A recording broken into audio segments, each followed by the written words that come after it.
Hi, my name is Melody Munch and I am a second grade teacher in Oklahoma.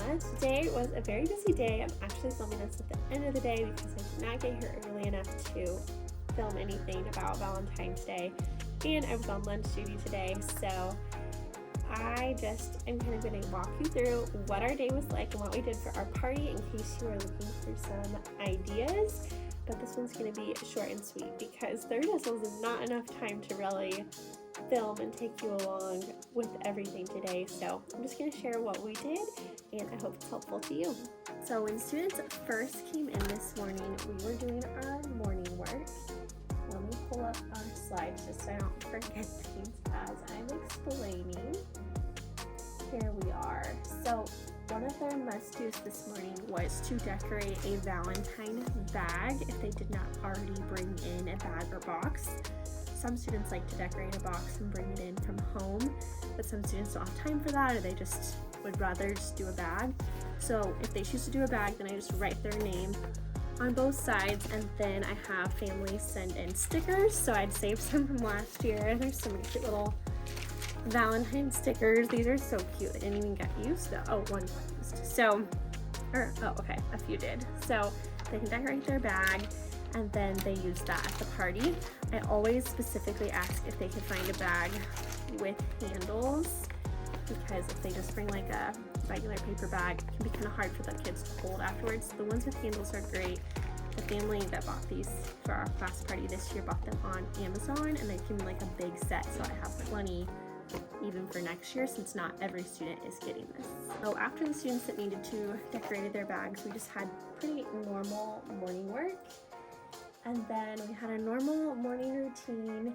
We had some special things, like a speaker coming in today to talk about a gifted and talented test that all the second graders will take. So we had some abnormal things going on this morning. So we had pretty much normal things. We could make the match greeting because Valentine's Day is like finding your match. And then instead of doing a normal morning meeting, I had my students do a Art for Kids hub. These videos are so good. I can't remember if I took video of it or not, but if I did, I'll insert it here. I'm trying to find, there it is. The picture we drew today was just a cupcake, and it was so cute. I actually made it into a card for my husband, but it just shows the kids step by step how to draw something cute and simple, and it's usually a dad and one of his kids is doing it with him. So like as he tells you what to do, the child in the video is also doing it, so you're watching him and a child do it slowly, step by step, and then they color it and they speed that part up, and then you can freeze it and the kids can try to mimic the coloring or color it their own way. This is actually usually something we do at a party station. They usually get on their computer and I send them an art hub video, and they can draw a picture or a card, make it into a card for someone. But we were doing something different because one of my classroom parents had a different idea for a party station. So we did that for morning meeting instead, and I told them to take it home and give it to somebody at home, because sometimes if I don't do that, they're really sweet and they want to give it to me, but like it'd be more treasured probably if they give it to someone at home, or like another person in the building. But I would say like not anybody in our classroom, because we're already going to be exchanging Valentines. So it just, just share the love, spread the love a little bit. So that's what we did for morning meetings of our typical like character education unit. Then we just had a little bit of time. We did not even get to grammar or writing today. It was too busy. We had the presentation from someone else, and then we had a little bit of time to practice spelling, because we have a spelling test this Friday. And then we went into our math activity, which is Valentine's themed. So for our math activity, my students know what the screen means. We got an email, I tell them, and I read them the email that there is someone that needs our help, and they know what this means. These are called save games and have them for like every month of the school year. So they sometimes, like if it's a special day, they kind of expect one now, but the first time it was kind of like, ooh, what's this about?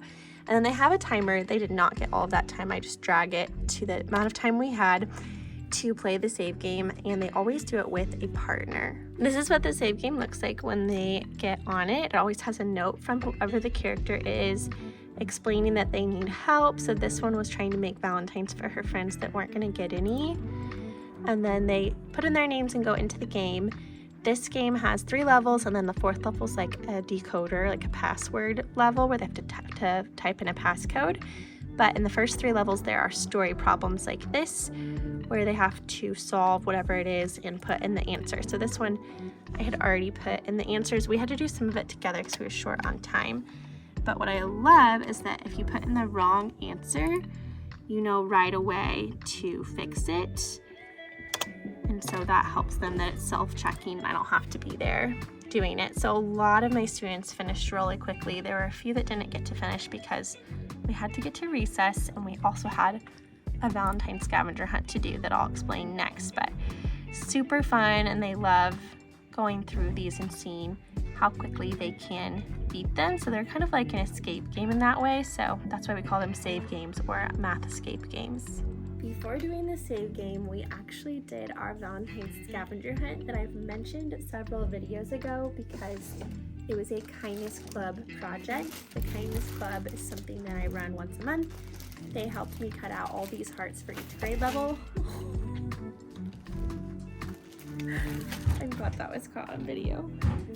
Oh my goodness. Okay. What I was saying before all the hearts fell was that we had the little hearts throughout the school, and we stuck sticky tack on the back of them, and we decided to hide 20 for each grade level.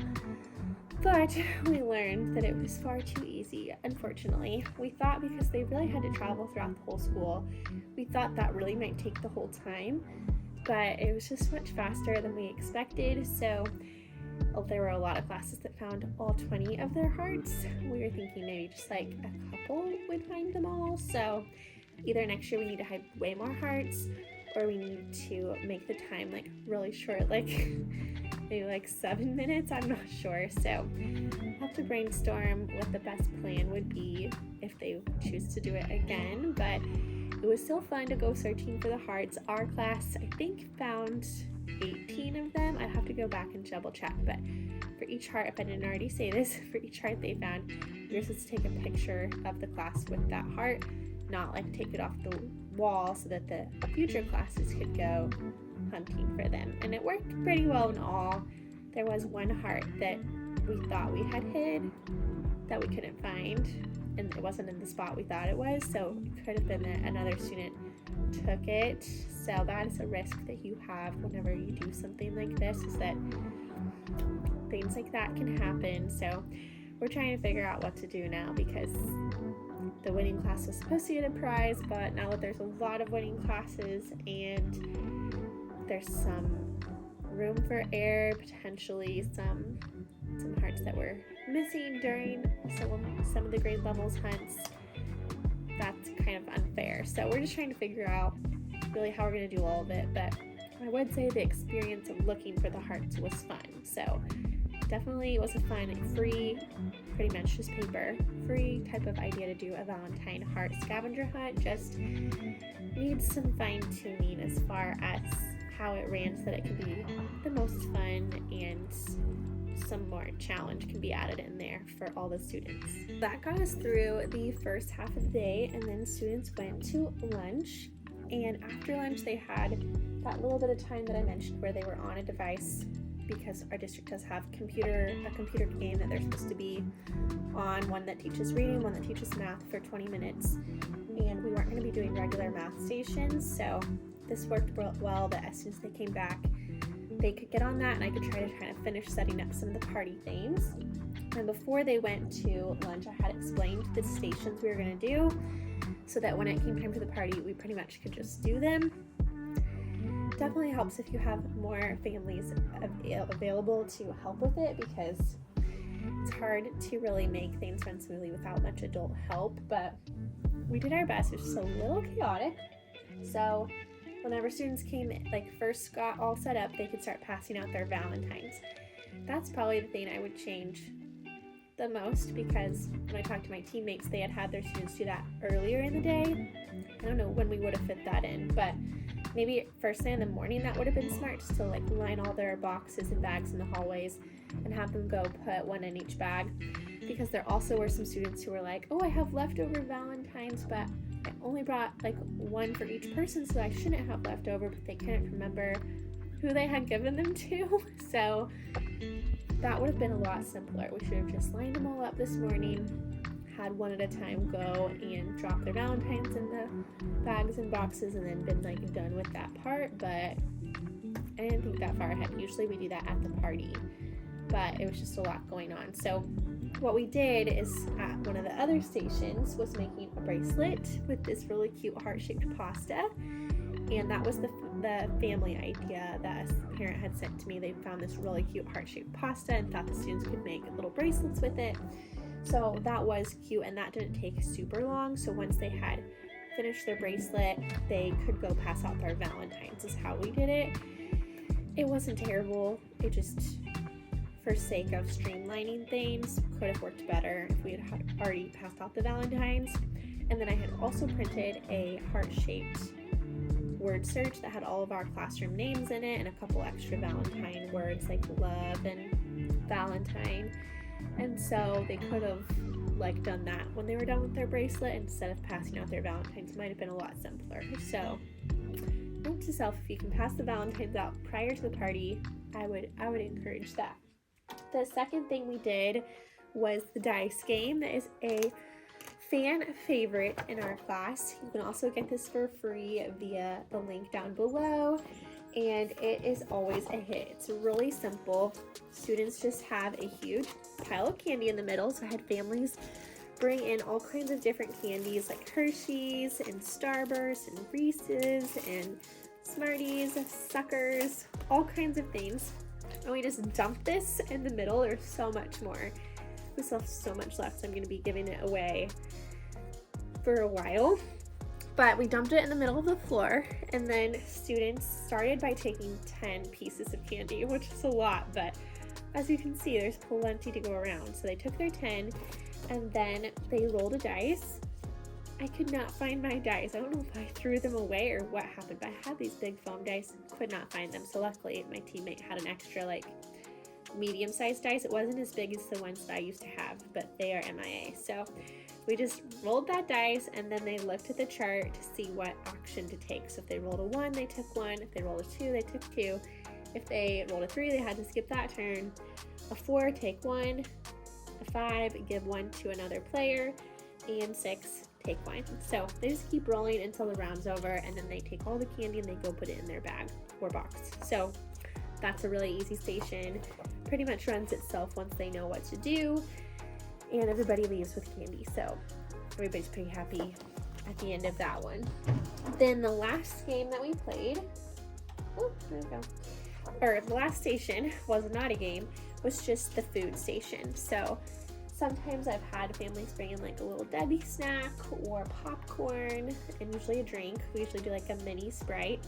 And this time we decided to decorate a cookie, which was pretty fun. It didn't take that long. So we had these heart-shaped cookies. They came in a kit from Walmart. They were these cute little, not too big heart-shaped cookies. And then I had families bring in frosting, so they just picked which color frosting they wanted. We gave them a big dollop on their plate, and then they had a plastic knife and could spread out their frosting, and then we had sprinkles they could sprinkle on their cookie. And then they just ate their cookie, and when they were done with their cookie, when they were ready to eat their cookie, they could get their little Sprite, and that was it for the food part. So that worked pretty good. I did let them pick 1 or 2 pieces from their candy, from their Valentine box that they could enjoy early, because they were all super excited to get into that. But we didn't need too much sugar, so we just send all of that home that they can enjoy with their families. But that was really it. So very, very simple. It ran really well. It's just we only have 30 minutes for our parties, so it's supposed to be 10-minute rounds, and getting everybody to the different rounds with enough time is kind of tricky. So we ended a few minutes over the time, and then by the time, we cleaned up, it was probably, 40 minutes or so. But we did have a good time, and that's what's most important, right? So that is what we do for our Valentine party. At the end of the day, we really didn't do any more Valentine themed things because we're really supposed to kind of get back to normal plan. But if you are allowed to keep doing Valentine themed things, and you don't have to rush back to a normal schedule type of thing, and your party can kind of the extended, I love watching a Charlie Brown. We just never seem to have time for that because, yeah, it would just eat up too much of the day. But after that, students did must do, may do items where they could pick from a list of things to do. They had to do the reading program on the computer, and then they had to finish the save game if they weren't done with that yet. And they had lots of options, including the word search, which I don't think anybody really capitalized on, and usually that's a favorite, so I might give them another opportunity to do that in morning work tomorrow or something. And then we just ended the day with social studies. We're still in Black History Month, learning about different Black heroes, and today we learned about Henry Box Brown. So we did that, and then it was time to clean up and leave. So it was a fun Valentine themed day, and we have lots of sugar in our system and should probably stop eating sugar now, but I am ready to go home. I have a date with my husband tonight. We're gonna go get some Italian. So that is the plan. I hope you enjoyed seeing what Valentine's Day and the class party looks like in our classroom. And I hope I gave you some simple, easy ideas that you can implement into your class party if you're looking for some things to do or you just wanted some ideas to go off of. So happy Valentine's Day. See you next time.